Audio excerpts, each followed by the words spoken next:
Up arrive in the canyon, that's where I long to be, with my three good companions, just my rifle, pony and me. Microciné, bonjour ou bonsoir, ça va dépendre de l'heure à laquelle vous allez découvrir cette nouvelle vidéo. Je renoue le dialogue avec Marvin Montes qui était venu il y a plus d'un an pour nous parler d'un, voilà, c'est ça, d'un livre que tu avais écrit pour Hardback Édition. Et si je me souviens bien du titre, c'était Hong Kong Action, le sabre, le poing et le fusil. Voilà, et ça, tu étais venu pour nous en parler. Et aujourd'hui, c'est pour nous parler d'une franchise très peu connue, voilà, qui s'appelle légèrement populaire. Voilà, histoire de Alien, hein, voilà, je note ça. Édité Exact. cette fois-ci chez Feur d'édition, que vous connaissez très bien. Et le sous-titre, c'est La mécanique de la peur. On va peut-être on va en parler de ça pendant l'émission. Pourquoi la mécanique de la peur? En tout cas, je suis très content que tu sois là. Merci à toi. Comment vas-tu? Eh ben écoute, ça va très bien, Samir. Et puis je suis content de la réinvitation, du coup. Alors, je vais quand même rappeler que tu as écrit pour diverses webzines et revues depuis 2018, qu'en 2019, tu as créé le podcast Final Cut qui explore les carrières de nombreux cinéastes en compagnie d'une large sélection d'intervenants. D'ailleurs, Final Cut, ça existe encore, mais ça n'est plus réactualisé. Ça n'existe plus. Ouais, on peut encore écouter, mais le format s'est arrêté il y a quelques mois là. Ça a duré 2 ans en tout. Voilà. Après, question de temps aussi, hein. Donc voilà, tout bêtement. Mais non, Final Cut, ça n'existe plus. Il reste Hcast, donc il y a un podcast qui parle principalement du cinéma d'Asie, du coup. C'est ça, voilà. Et la fameuse émission Shitlist qui marche pas trop mal. Donc voilà. Voilà, exactement. Tu es chroniqueur chez Shitlist et donc en 2022, tu publies ce livre-là chez Feur d'édition. Voilà. Bon. D'ailleurs, je remercie beaucoup Feur d'édition pour l'aide apportée à la conception de cette émission. Première question, je voudrais juste savoir, est-ce que Alien le premier, hein, celui de Ridley Scott, 79, est-ce que ça fait partie de ce qu'on appelle les images marquantes? Est-ce que dans ton histoire du cinéma, c'est un film extrêmement important? Alors, oui et non. C'est-à-dire que moi, j'ai découvert la franchise plutôt par l'intermédiaire de James Cameron. Hein, c'est-à-dire que, tu sais, il y a quelques années, quand tu avais des collections DVD, je me rappelle, tu sais, c'était un peu au lancement du DVD, puis tu avais des collections chez les marchands de journaux, tu sais. Et je crois qu'il y avait une collection typée horreur ou un truc comme ça, et un des premiers DVD que j'ai dû avoir par cet intermédiaire-là, ça devait être Aliens le Retour, en fait. Donc dans son édition spéciale, tu sais, là, avec les 20 minutes en plus. Là. Donc en fait, la première gros choc avec Alien, c'était plutôt la version de James Cameron. Ouais. Après, on va dire que ma vraie grosse découverte de la saga, elle est similaire à beaucoup de monde de ma tranche d'âge.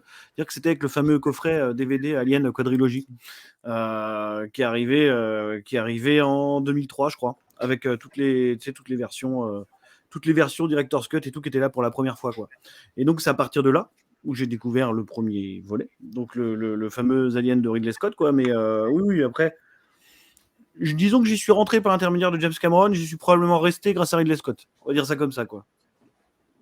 Donc, c'est-à-dire que tu fais partie de celles et ceux qui, on va dire, parce que tu en parles beaucoup dans le livre, qui ne crachent pas forcément sur les 2 derniers Aliens concernant Ridley Scott. Non, je suis aussi fan de Ridley Scott. C'est compliqué, là tout de suite, là tu me mets dans la sauce. Là, tu me mets dans la sauce. Mais non, j'aime beaucoup Ridley Scott. Déjà en tant que réalisateur, c'est probablement un de mes réalisateurs préférés, en tout cas dans mon top 3, tu vois. Donc peut-être que je lui accorde un peu plus de mansuétude que quelqu'un d'autre, mais disons que c'est pas des films qui sont parfaits. Voilà, j'en parle dans le livre, hein, c'est des films qui sont d'ailleurs très imparfaits, mais au moins qui sont des supports de réflexion assez intéressants et qui disent beaucoup de choses de leur réalisateur. Donc, ça reste quelque chose qui m'intéresse. Qu'est-ce qui t'avait marqué le plus avec le recul maintenant dans le premier Alien, dans celui de Ridley Scott? Dans le premier Alien, je pense que c'est un petit peu le less is more, tu sais. Cette espèce d'ambiance étrange, alors sur laquelle tu n'arrives pas à mettre des mots en premier lieu. Mais ce truc, ouais, d'ombre. Et puis, en fait, je pense qu'il y a quelque chose de très marquant, je le raconte aussi dans le livre, c'est que, tu sais, tu as forcément toute cette espèce de symbolique dont on parle pas mal. On va dire le travail essentiellement de Giger, tu vois. Et ça, c'est quelque chose sur lequel tu n'arrives pas à mettre des mots forcément quand tu es gamin, parce que tu n'as pas toute la symbolique de la sexualité, tout ce genre de trucs, tu vois. Mais il y a quand même quelque chose de troublant. Tu vois, rien que par l'aspect du monstre, par son espèce de présence, c'est-à-dire qu'il est là, mais sans être vraiment là. Enfin, il y a quelque chose de, on va dire, c'est de l'inquiétante étrangeté pure, quoi, tu vois, dans tout ce qui se passe. Et je pense que c'est vraiment ça. Et de toute façon, si je devais retenir un point, tu vois, grossièrement, qui, à mon avis, marque tout le monde, et bah, c'est le monstre, en fait, de cette saga. Parce que je pense que c'est le monstre qui est à la fois le plus terrifiant et le plus beau de la science-fiction, quoi. Tu vois, c'est vraiment le... Ouais, c'est le point d'orgue du truc, c'est vraiment l'apparition du monstre et ce qu'on en fait et ce qu'il représente, quoi. Comment on fait pour écrire un livre sur une saga qui, à ma connaissance, hein, après je peux certainement me tromper, qui a été maintes fois étudiée depuis un certain temps? Comment on fait pour essayer de proposer une autre grille de lecture? Et j'imagine que tu en étais conscient. Donc, qu'est-ce qui t'a poussé à Bien te lancer sûr. dans l'écriture de ce livre? En fait, il y a quelque chose par rapport surtout à l'histoire de la littérature francophone sur Alien qui me gênait un petit peu. C'est-à-dire qu'en fait, comme tu le dis, on a des ouvrages francophones sur Alien, mais on a essentiellement des ouvrages officiels. C'est-à-dire qu'on a des livres qui sont mandatés par la Fox, tu sais, les livres de Justin Rinsler, ce genre de trucs, qui sont des carnets de tournage, qui sont des choses qui racontent toujours l'histoire officielle.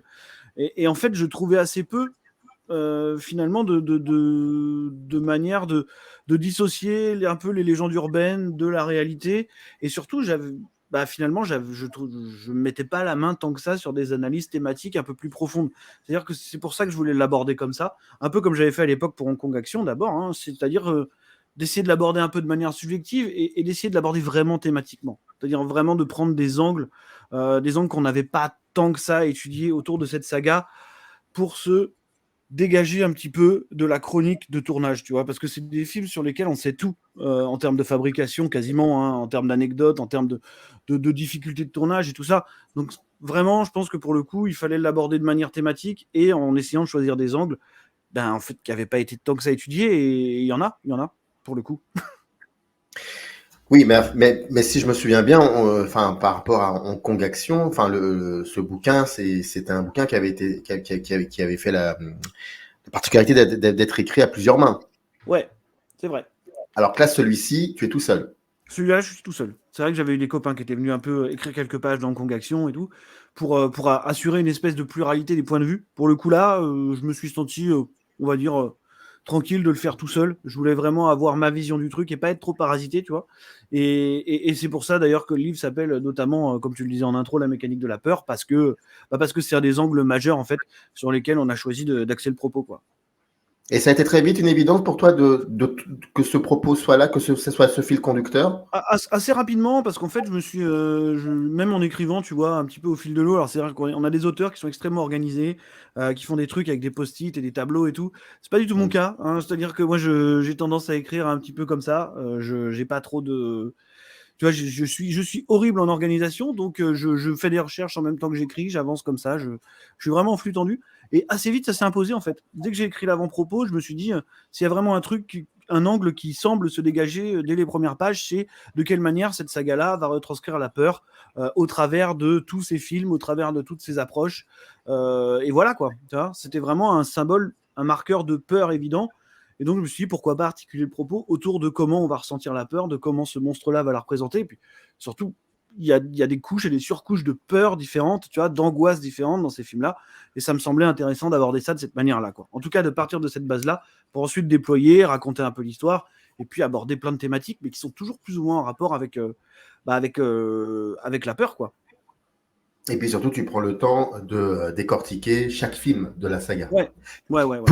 Plus aussi des connexions avec les comics aussi. Ça, c'est très intéressant.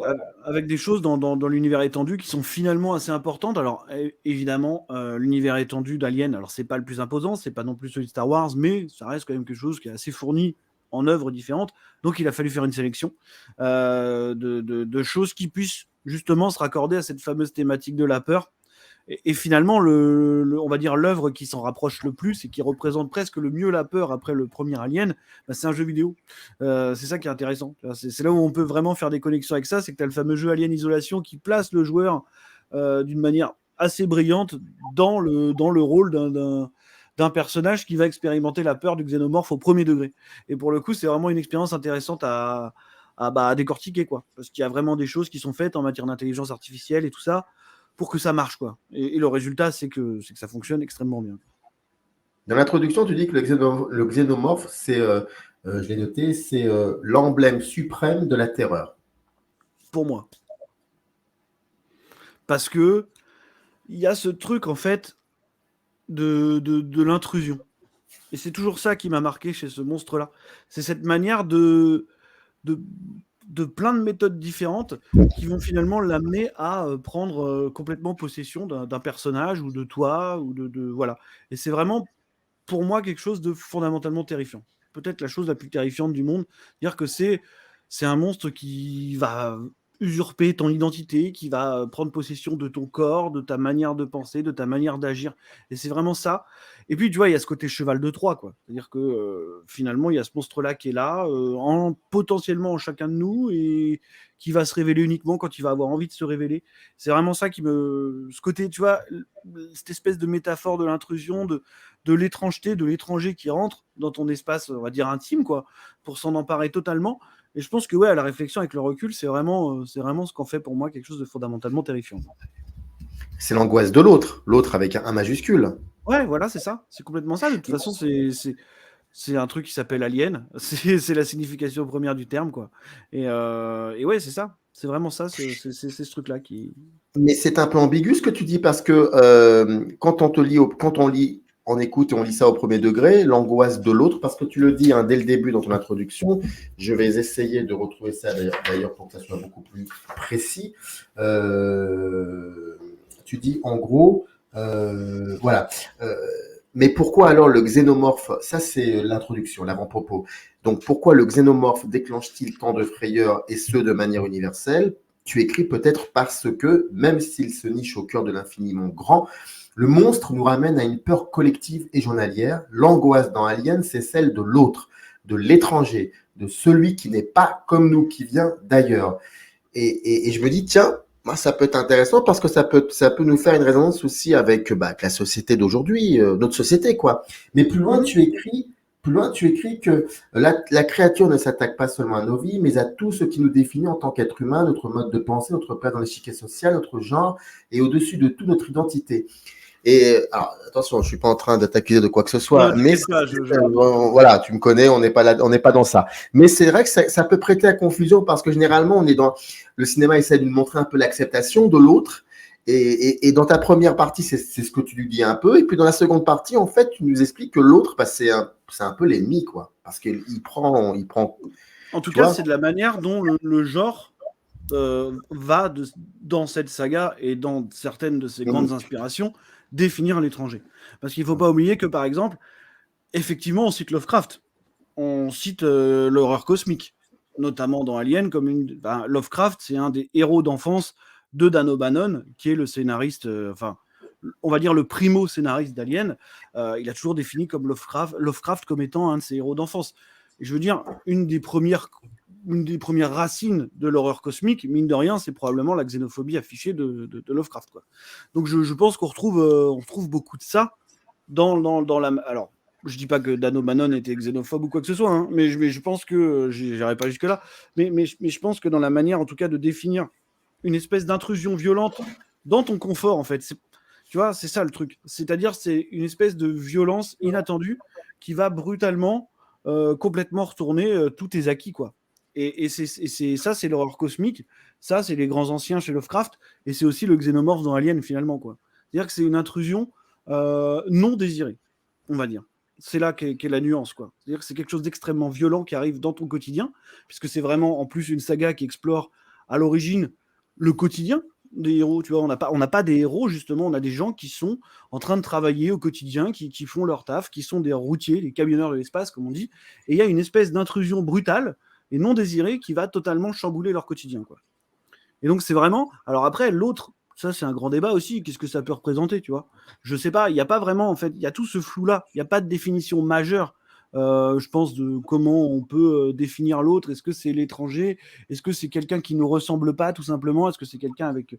Enfin, tu vois, on ne sait pas. Mais c'est juste une espèce d'intrusion au sens général qui est quelque chose que je trouve fondamentalement terrifiant. Voilà. Autant dans l'horreur cosmique Lovecraftienne que dans Alien, qui est un truc qui en découle quand même assez évidemment, quoi. Et au beau milieu de tout ça, il y a Ellen Ripley. Et ça, Et tu au dis beau dans le milieu. livre que c'est un personnage, là, pour le coup, super important, Ellen Ripley, parce que ça représente pas mal de choses. Ouais, bien sûr, c'est un personnage extrêmement important qui s'est retrouvé en plus au centre de cette saga. Alors, on le raconte un peu dans le livre parce qu'il y a évidemment plusieurs étapes de personnification des personnages qui étaient non genrés à la base, voilà. Mais oui, c'est un personnage qui se retrouve un peu par la force des choses, en fait, au centre de cette histoire-là. Et ça, c'est un truc qui est formidable dans cette saga, c'est-à-dire que, ouais, on a ce personnage qui n'était pas finalement programmé pour devenir aussi important, qu'il devient juste par la force de l'interprétation de Sigourney Weaver et de l'œil de Ridley Scott, quand même, de sa manière de la mettre en valeur, de l'iconiser, pour finalement, en fait, devenir l'alpha et l'oméga de cette saga, quoi. Pour devenir vraiment, cette saga jusqu'au 4e, on va dire. Voilà, on va pas aller sur les 2 derniers volets, pour le coup, c'est vrai qu'elle n'est pas là. Mais en tout cas, sur les 4 premiers films, c'est ça qui est intéressant, c'est la manière dont Ripley et en même temps Sigourney Weaver va presque pirater en fait le casting pour devenir peut-être un des personnages féminins en tout cas les plus importants de la culture populaire, quoi. Donc ouais, il y a ce personnage-là qui en fait va servir même de socle pour construire les thématiques des films suivants, quoi. Si on regarde Aliens le retour de Cameron, donc qui arrive après celui de Ridley Scott, on se rend compte que du coup le sujet central il est plus bâti autour du xénomorphe mais vraiment autour de Ellen Ripley, quoi. C'est devenu la clé de voûte de la saga en quelques scènes, quoi. Donc c'est quelque chose qui est quand même assez impressionnant pour un personnage qui n'était pas spécifiquement programmé pour l'être, quoi. Mais est-ce que ce personnage féminin est devenu, parce que c'est ce que tu relèves, tu dis que ce qui est assez impressionnant avec cette franchise, on va parler des 4, d'accord? Ouais, C'est bien que, sûr. on va parler des 4, si, on peut parler des 2 autres, des 6 autres, mais en gros, ce que tu dis dans la franchise, avant Disney, voilà, avant Ouais, Disney, c'est que la bien sûr. particularité, c'est que chaque film a été réalisé par un cinéaste assez confirmé, qui ramène une atmosphère et Bien qui sûr. aussi après avoir fait ce film-là, a continué à faire autre chose, peut-être même parfois différent. Enfin, c'est assez exceptionnel. Ah, Est-ce que ouais, dis-moi. oui, ça déjà on peut peut-être, je pense, en parler, mais j'aimerais aussi après peut-être est-ce qu'Ellen Ripley finalement, pour Ridley Scott, pour Cameron, pour Fincher et pour Jeunet, est-ce qu'elle a été déclinée en 4 fantasmes masculins différents? Bon, en tout cas, et ça je le dis dans le livre du coup, pour moi c'est quasiment un personnage différent à chaque fois. Tu sais, pour moi Hmm. le cheminement de Ripley au travers de la saga, c'est un petit peu le cheminement de Max Rokatansky dans Mad Max. C'est-à-dire que tu sais, c'est à chaque fois le même personnage, mais interprété vraiment avec un... Alors même si c'était toujours George Miller ou quoi dans Mad Max, mais il n'empêche que ça pourrait être un personnage qui évoquerait à chaque fois des choses différentes. Et c'est ça qui est fantastique avec Ellen Ripley, c'est que tu vois, t'as cette vision un peu scottienne de l'héroïne, un peu de la mère de famille qui ne veut pas l'être, tu vois, qui veut se détacher de cette fonction qu'on essaye de lui affubler de force. Et après, tu as l'interprétation de Cameron de Ripley qui est totalement cohérente avec sa vision à lui du personnage féminin, tu vois, de la puissance maternelle un petit peu. Et après, à chaque fois qu'un nouveau réalisateur va arriver, il va poser sa vision dessus. Là, de la même manière, bon, Fincher, ça va être un petit peu plus particulier parce que pour le coup, il le fait dans la douleur, il n'a pas forcément il a pas forcément les mains totalement libres pour Hmm. en faire ce qu'il veut. Mais bon, Sigourney Weaver est quand même très contente de ce qu'elle a fait du personnage. Et puis, tu as ce personnage semi-christique qui est encore moins le même que dans les 3 précédents, dans Alien 4, quoi. Voilà. Et ça, c'est quelque chose qui découle totalement du fait, de toute façon, comme tu le disais, que Alien, c'est une exception hollywoodienne sur ce plan-là. C'est d'avoir 4 films donc, qui forment quand même une franchise qu'on peut définir comme bankable, rentable, sans problème, mais qui en même temps est drivé par quand même des grands réalisateurs, voire des auteurs, en fait. C'est-à-dire que tu as 4, alors oui, parce que même les 2 derniers sont réalisés par Ridley Scott, ils portent véritablement très fort l'empreinte de Ridley Scott.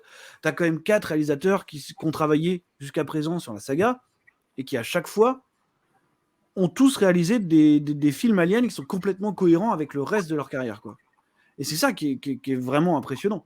Que tu prennes on va dire, les mouvements de caméra de Ridley Scott, la manière d'écrire, de construire un récit avec des triple climax de James Cameron, que tu prennes la manière de filmer en contre-plongée de Fincher, ou l'espèce de surréalisme et le grand angle de Jean-Pierre Jeunet, c'est clairement des films qui s'inscrivent dans la continuité de leur filmographie, quoi. C'est des films qui leur appartiennent, même ça reste des films de studio quand même, notamment principalement le 4.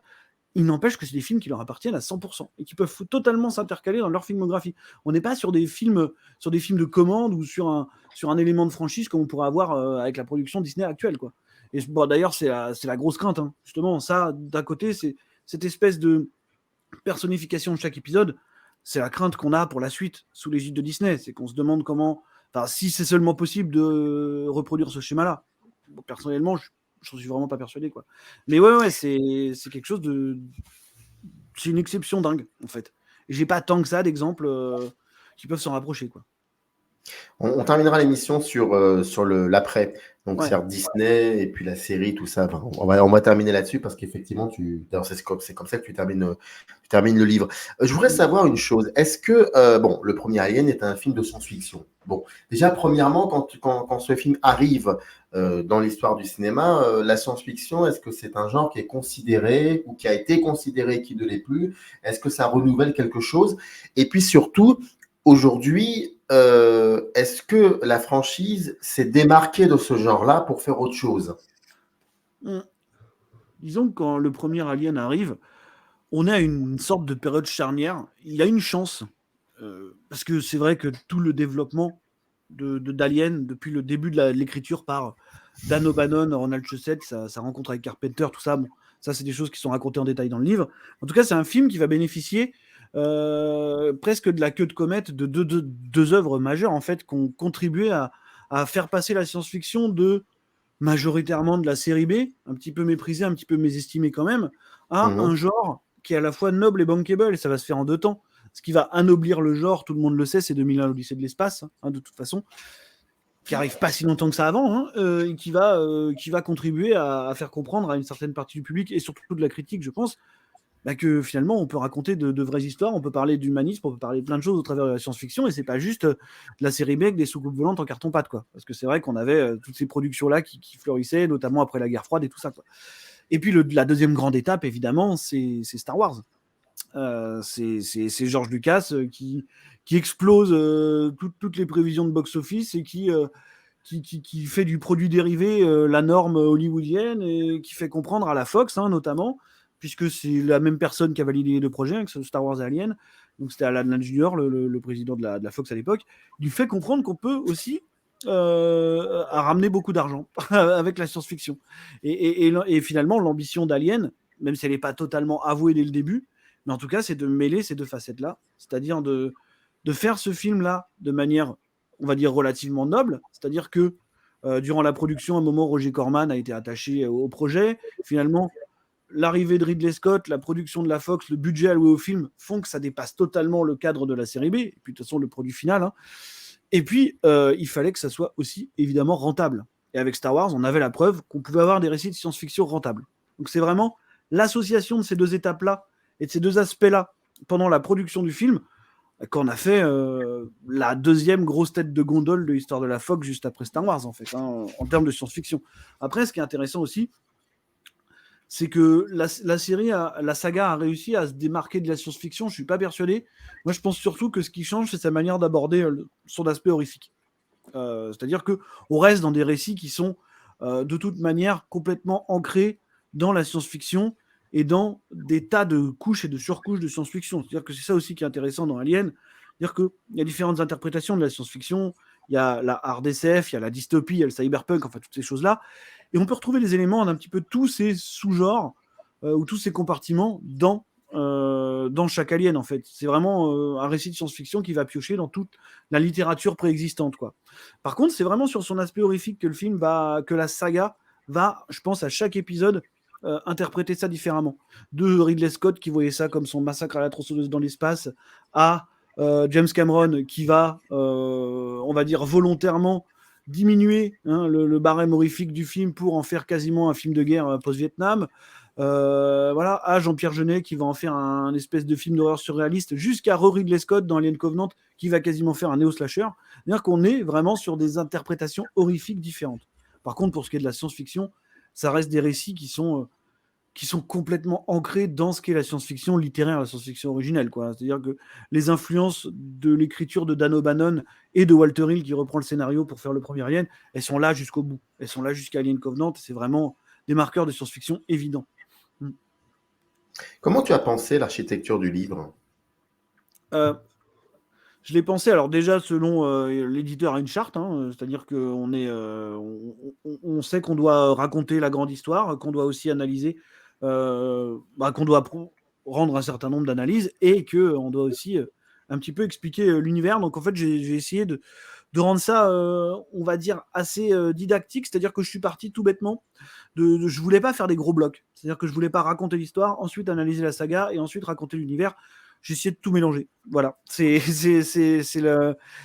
l'écriture en flux tendu. Donc c'est-à-dire que j'ai essayé de suivre un petit peu l'histoire et puis d'intercaler les analyses au milieu. C'est-à-dire qu'à chaque fois que je voyais un aspect intéressant pointé dans un film, voilà, je faisais un focus dessus qui pouvait s'étendre sur tous les films de la saga. Je faisais des allers-retours, tu vois, sur le volet chronologique, des fois on revient en arrière, des fois on avance.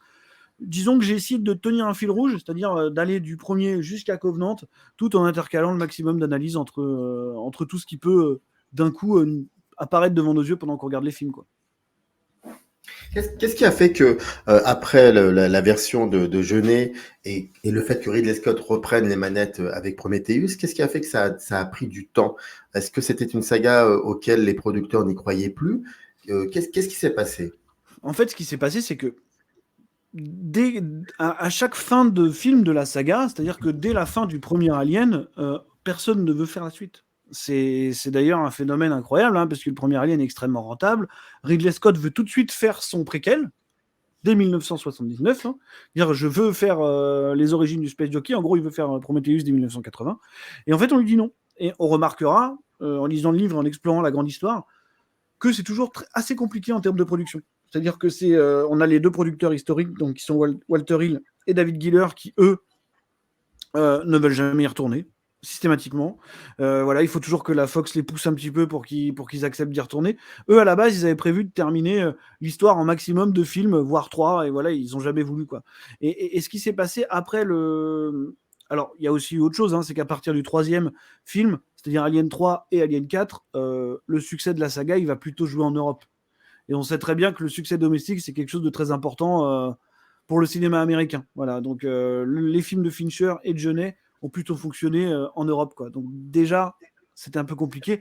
Et puis ce qui s'est passé, c'est qu'après le Alien Résurrection de Jeunet, on est entré dans un tunnel de projets qui n'ont jamais vu le jour autour de la saga, sur des conflits d'intérêts, avec des changements de direction à la tête de la Fox, certains qui y croient, certains qui y croient moins. Et en fait, c'est devenu hyper compliqué. On a eu je ne sais combien de pitchs. De toute façon, j'ai fait le relevé et tout dans le livre. On a eu je ne sais combien de pitchs et je ne sais combien de projets qui n'ont jamais abouti, quoi. C'est vraiment... Enfin, je pense que si on devait faire un espèce de classement ou alors un relevé de tous les projets aliens qui n'ont jamais vu le jour, il y en aurait probablement 3 fois plus que les films, quoi. C'est aussi quelque chose qui marque l'histoire de la saga, quoi. C'est-à-dire que voilà, tout le monde à un moment à Hollywood a dû pitcher son Alien, tu vois. Et il y en a très peu qui ont réussi à avoir un produit fini, quoi.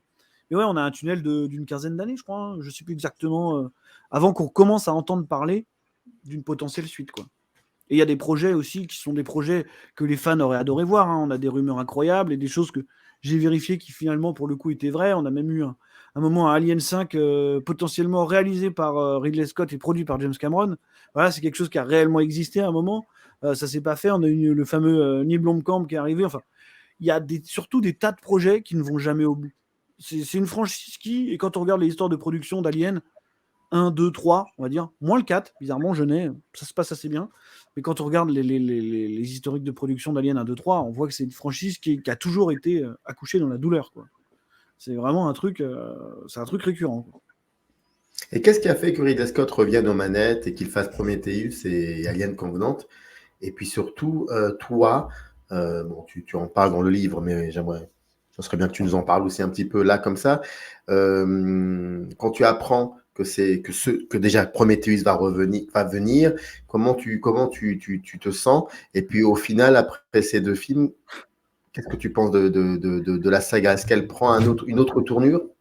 Bah, en fait, déjà, le fait que Ridley Scott revienne au manège, d'un point de vue, on va dire pragmatique, c'est quelque chose qui s'est fait de manière relativement naturelle, puisque c'était son gendre, hein, qui était rattaché au projet en premier lieu. Voilà, qui était un réalisateur de sa boîte de pub, hein, qui est parti, qui a été débarqué du projet pour aller réaliser 47 Ronin avec Keanu Reeves. Donc voilà, on n'a peut-être pas perdu au change tant que ça. Et voilà. Ouais, bah non, mais voilà quoi. Et c'est vrai que quand Ridley Scott arrive, il y a beaucoup d'interrogations en fait, parce qu'en plus c'est un projet qui est complètement polymorphe, qui a eu du mal à être assumé par la Fox, qui a du mal à être assumé par Ridley Scott lui-même, c'est-à-dire qu'ils l'ont vendu pendant très longtemps comme ce préquel d'Alien. Ensuite, on a l'impression qu'ils ont voulu faire marche arrière et nous raconter qu'en fait non, ça se passe dans le même univers, mais ça n'a rien à voir. Et le truc, c'est que personne ne savait à quoi s'attendre, d'autant plus qu'on s'est fait bombarder pendant des mois par une des campagnes promo virales les plus violentes que j'ai jamais vues de ma vie. C'est-à-dire que, enfin, je sais pas si... Mais les gens qui ont connu la sortie de Prometheus, c'était un truc absolument dingue, hein. On avait des pubs partout, il y avait des événements qui étaient organisés partout. C'était vraiment le gros événement de la Fox, quoi. C'était presque leur avatar à eux, finalement. Enfin, leur deuxième avatar. Et bon, bah, ça a été on va dire pas un échec, mais en tout cas, ça a été loin de dégager la rentabilité que ça aurait dû dégager. Moi, je suis finalement assez satisfait que Ridley Scott soit revenu dessus parce que j'aime beaucoup le réalisateur, j'aime beaucoup le personnage surtout. J'aime beaucoup sa manière d'appréhender le cinéma et d'en parler.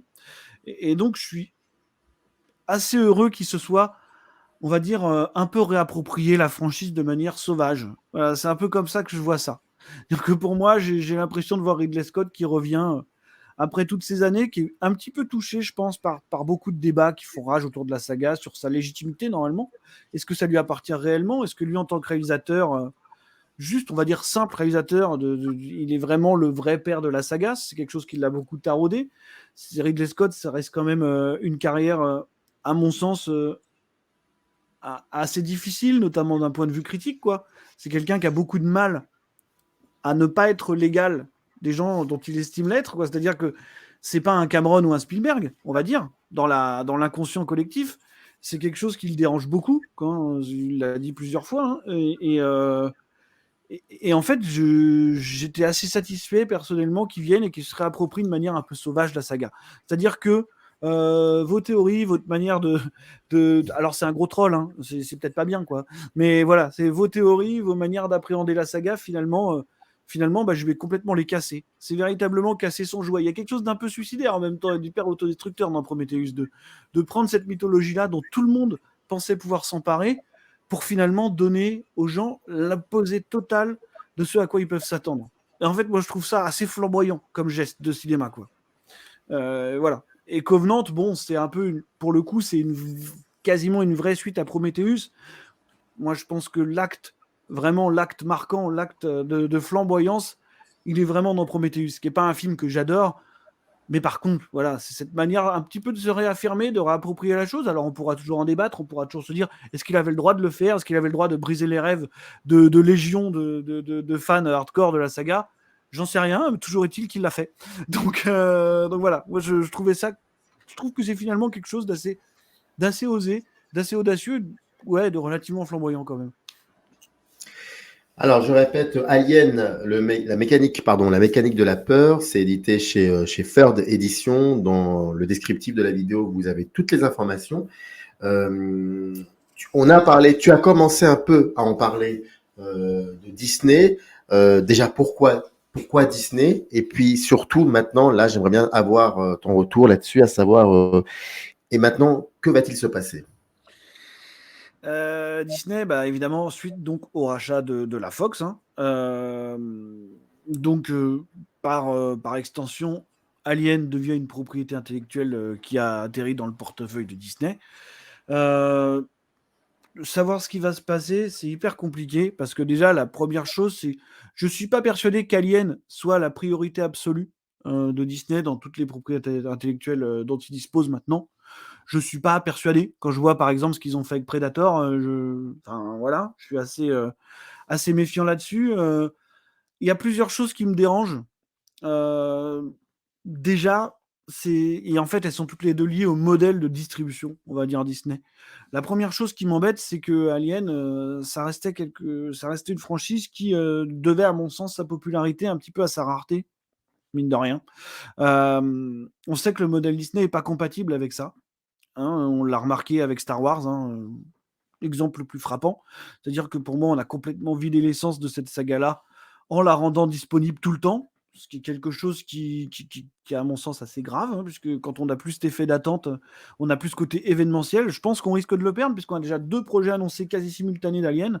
Voilà, ça va commencer à être... alors, je vais pas me mettre à faire des conclusions hâtives, hein, on ne sait pas. Hein. Peut-être que artistiquement, ça vaudra le détour, j'en sais rien. La chose qui me fait le plus peur là-dedans, c'est que par rapport au modèle Disney, au modèle familial de Disney, je ne sais pas comment une franchise finalement aussi extrême symboliquement que Alien puisse réellement s'y intercaler, en fait. Je ne sais pas comment on va faire. Et ce qui me fait peur là-dessus, c'est justement le film Prey, donc le fameux préquel de Predator qui est sorti sur Disney+ en Europe il y a, je sais plus, il y a quelques mois, 1 an peut-être. En fait, j'aime plutôt bien le film. Hein. Le souci, c'est que je vois déjà à quel point ils ont édulcoré l'imagerie graphique de Predator. Ça, c'est quelque chose de complètement cohérent avec leur manière de probablement de chercher à renouveler le public et surtout d'attirer des visionnages en masse sur leur plateforme. Je vois pas comment... Édulcoré, ah d'accord, ok, je vois très bien ce que tu... Ça y est, j'ai compris. En termes graphiques, tu vois. Je veux dire que c'est je vois très bien. un film qui était beaucoup moins démonstratif, beaucoup moins sanglant que le film de McTiernan, par exemple, ou ses suites, quoi. Par exemple, le Alien de Jeunet, ça, c'est pas possible pour Disney. Ouais, aucun pour moi, tu vois. Honnêtement, non, peut-être celui de Cameron, tu vois, mais bon, grave. Mais non, pour moi, c'est hyper compliqué. Et puis, ça reste quand même, une franchise qui est basée sur une symbolique relativement lubrique, quoi, via le travail de Giger, mine de rien. Enfin, je veux dire, voilà, j'en parle quand même dans le livre, mais il y a beaucoup de symbolisme extrêmement dérangeant dans Alien. J'ai du mal à me demander, j'ai du mal à comprendre comment le modèle Disney va pouvoir s'accommoder de ça, en fait, pour en faire une propriété intellectuelle, peut-être pas familiale, mais en tout cas plus présente, qui soit un produit d'appel, qui soit visible par le maximum de personnes.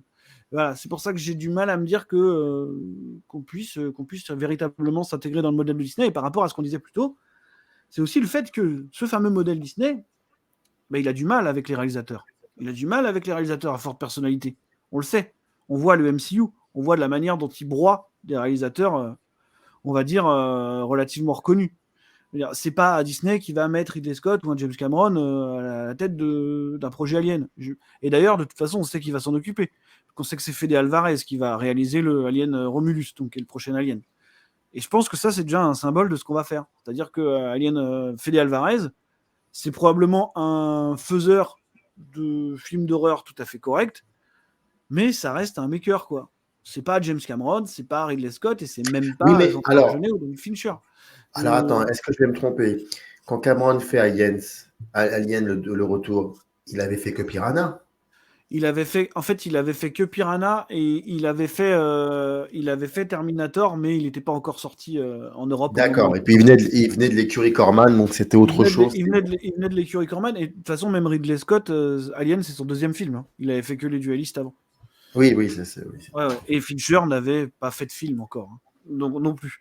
Donc au final, celui qui avait la carrière la plus solide avant de faire son Alien, c'était Jean-Pierre Jeunet, qui avait déjà fait La Cité des Enfants Perdus, Délicatessen et tout ça. Mais voilà, le fait que là, on choisisse un réalisateur qui soit totalement connoté film d'horreur, qu'on nous ait déjà donné un pitch avec une bande de jeunes aux prises avec des xénomorphes sur une planète lointaine, un peu comme si on allait nous refaire un néo-slasher. J'avoue que j'ai quand même déjà quelques craintes avec la manière dont on veut potentiellement réorienter la saga, quoi.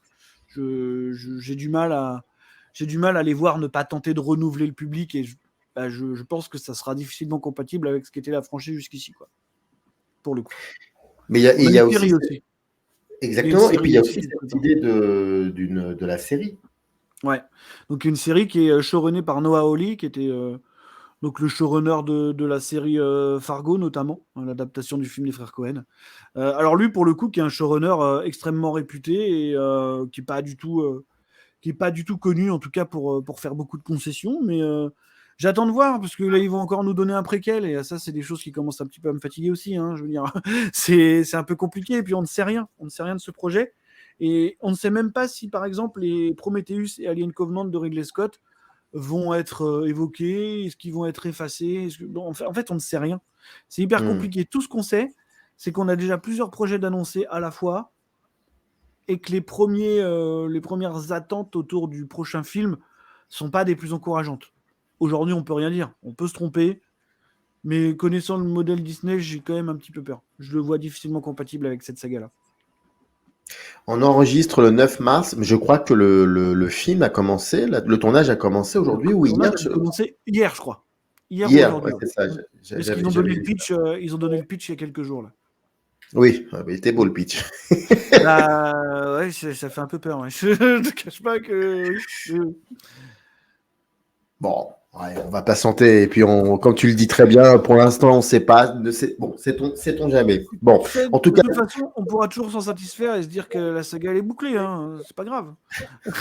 Non, mais en tout cas, bah oui, non, mais en tout cas, ce que l'on sait, ce que tu sais, ce que je sais, c'est qu'il y a un livre, il s'appelle Alien, c'est la mécanique de la peur. Il est édité chez Fin d'édition. Oui. Et il faut y aller, il faut le lire, et ça, c'est important. Et en tout cas, tu étais là pour nous en parler, et c'était un plaisir. Tu reviens quand tu veux, bien évidemment. Pas de souci. Pour le prochain projet, il n'y a pas de problème. À très vite, Marvin. Merci à toi. Salut, Samir, merci. Générique. In the canyon, that's where I long to be, with my 3 good companions, just my